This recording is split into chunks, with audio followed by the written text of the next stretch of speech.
This is a recording of my lesson plan. This is talking about Civil War history and how Lincoln freed the slaves, but also in this lesson I argue that the slaves freed themselves. It should be this lesson should be 30 minutes, um, and it's to teach ninth graders.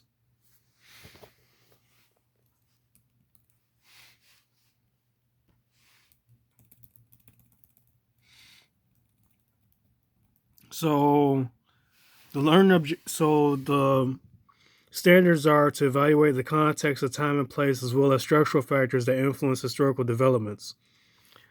And the second standard is to analyze the impact of personal interests and diverse perspectives on the application of civic dispositions, democratic principles, constitutional rights, and human rights. This applies to what I'm talking about because when you evaluate in the context of of time and place and as well as historical factors of historical developments, we're evaluating what really caused slaves to be free. And as far as analyzing the impact of personal interests and diverse perspectives on constitutional rights and human rights, we're trying to see different perspectives and why is it important that we why is it important to figure out who actually caused slaves to be free.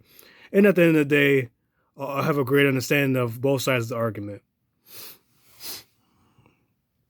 Okay, students will be able to expound upon this. This is this learning objectives. The students will be able to expound upon whether they feel slaves were responsible for their freedom or not, and students will be able to explain how it could be argued that slaves caused their own freedom, or that Lincoln caused the slaves to be free.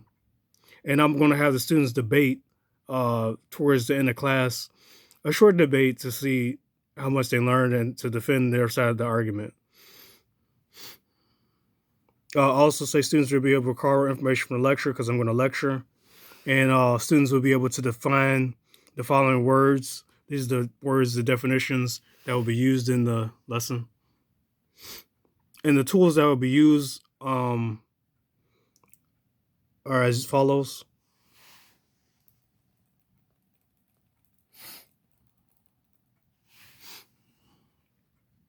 Key vocabulary words, as you can see. I'll be using Jamboard, lecture, my own lecture, and YouTube videos to teach the class. These are the sign-up features. As you can see, whole class, small groups because of the debate. Strategies are implemented. There's going to be a lot of writing and reading and speaking and listening. And yeah, for me and the students. And then this is the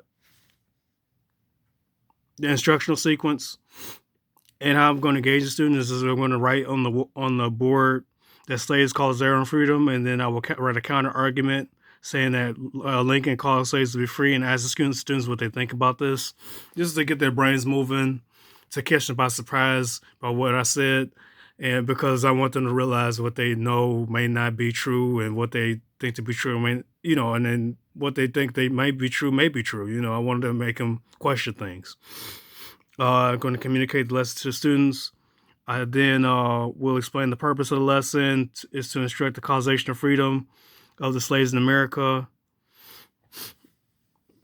And then instructional sequence, I will then give a lecture on some arguments on how slaves freed themselves and have students take notes on using Jamboard. Afterwards, I will play a YouTube video. Yeah, I'm going to have a YouTube video play showing the traditional story of how slaves were freed. And students need to take notes using Jamboard. And I'm going to look at the notes later on to make sure that the students are paying attention. The purpose of the lesson is to show students that two perspectives on how slaves are freed. And then at the end of the lesson, in the closure, I'm going to have the students debate the last 10 minutes to determine how much they learn and see how well they can defend their point of views.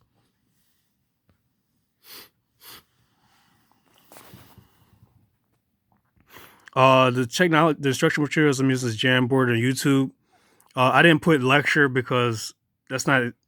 I don't think that counts as material. It's immaterial. Words are immaterial.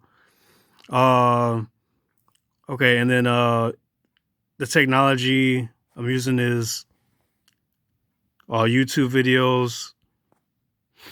How and Lincoln free providing information how Lincoln use free displays and Jamboard.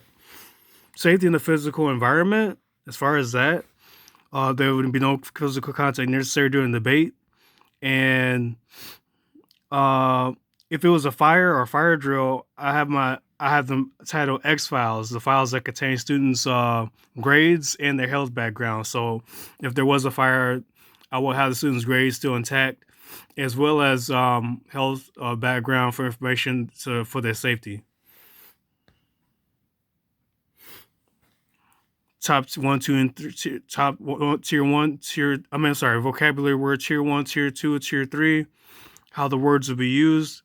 The words will be used in the debate, and if there were students for language scaffolding, if there were students that were ELL in the class, I would use the YouTube videos and have them with Spanish subtitles. And after the debate, I will have an exit slip for the students, so they can with 3 questions they had to and they must answer 2 out of 3 correctly. Yeah, and this is going back differentiated instruction. This is going back to what I said earlier. If I had AELL students, I would give them 2 YouTube videos showing 2 contrary views on how slaves are free with Spanish subtitles, and I'll have these students write a 1-page reflection on what they learned. And then if I have an IEP student, I would be giving an IEP student 2 ed puzzles to help them understand the content, because the ed puzzles is more individualized and will give the student more of a insight as to what to learn by answering certain questions. The theoretical principle,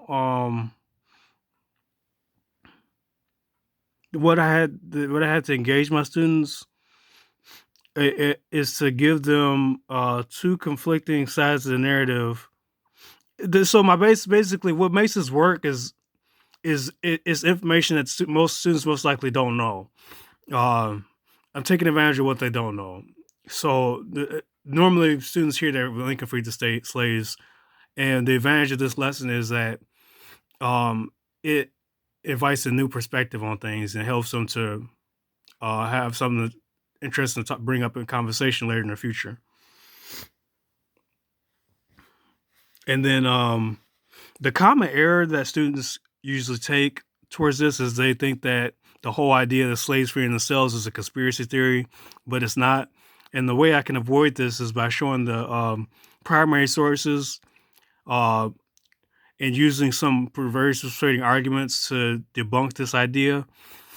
And to debunk the idea that the whole idea that the Civil War and slavery didn't happen. I have arguments to debunk that too. So I'm ready for the students, for the skeptical students. All right, and that's it.